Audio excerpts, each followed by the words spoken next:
Da ni'n edrych ymlaen i groesawu dysgwyr blwyddyn 10 yn ôl i'r ysgol ar y 7th o Fedi. We are looking forward to welcoming year 10 learners back to school on the 7th of September.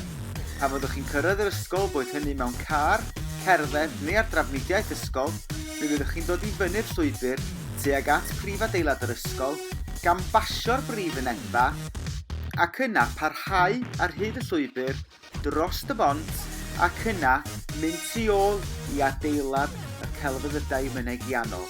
Ac dyma ddrws a lleoliad dysgu blwyddyn 10.